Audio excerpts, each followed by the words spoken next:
I'm sitting here with Mike. Mike, thanks for doing this interview. Thank you. Mike, how old are you? I'm 35.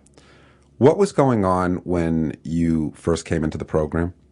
I was suffering from social anxiety. I didn't talk to anyone. I hardly had any friends. I had like maybe one or two friends, and they were like through my like brothers. All I did basically was go to work and go home. I didn't go anywhere at night. I basically didn't go anywhere. Just go to work and go home. And I didn't really socialize with anyone. I was avoided talking to anyone. I went out of my way to make sure I wasn't in a situation where I had to talk to someone, and I just totally avoided people. Talk a little bit about this avoidance of talking specifically. What was that like? What was going on in your head? How did that translate into the behavior you're describing? Well, that was basically whenever I would talk to someone, as soon as I would start talking to them or they would like approach me and talk to me, I always got the thought in my head that I didn't have anything to say.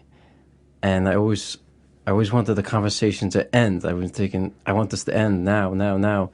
And it would just like overpower me that you don't have anything to say, stop talking. Do you remember the battle that you and I used to have in session when you said I'm here because I don't have anything to say and I challenged you? Do you remember how I challenged you? Yeah, I remember that. I always told you I didn't have anything to say, and you always thought it wasn't true. You said that it was because I was afraid of being embarrassed. And now that as time goes by, I realize that I actually do have things to say, and I was wrong, totally wrong about not having anything to say. I do have things to say. I just have to find it within myself to bring that out. That's very good. I remember saying it's not that you don't have anything to say, it's that you're choosing, whether consciously or unconsciously, not to say these things. Yeah, in a way, I was choosing just not to talk. I was, I just always had the belief in my head that I don't have anything to say, and that it made conversation with people so difficult.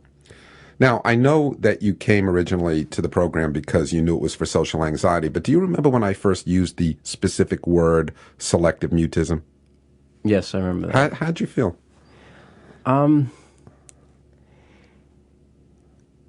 It kind of like made like sense. It's like I chose like not to talk, and it sort of like it made sense to me, like selective mutism, and it's sort of like I guess I thought that yeah, that was me. Did that term hurt your feelings at all? No, it didn't hurt my feelings at all. No. This social anxiety and difficulty with communication and expression was going on for how long? It started about at the time I was in like seventh or eighth grade. I guess about 13 or 14 years old. Before that, I was different. I had a lot of friends.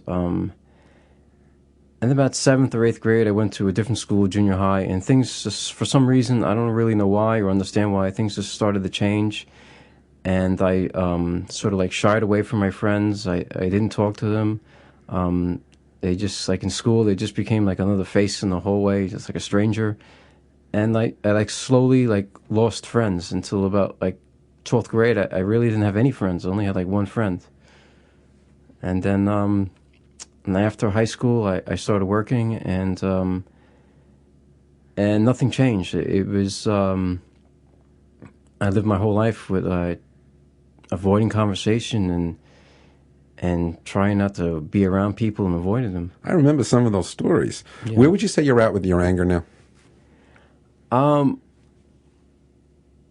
That has improved. Now that my life is going better, I'm happier at life. I'm doing things. I have friends. I don't have the anger that I did before. I had a lot of anger. I don't know if it was like towards society or that, but I had a lot of anger in me. It was like, and just that the way life was going for me, it was just like anger and depression, and sometimes it wouldn't. Sometimes it didn't take much to get me angry at all. Thank you very much for sharing. Thank you.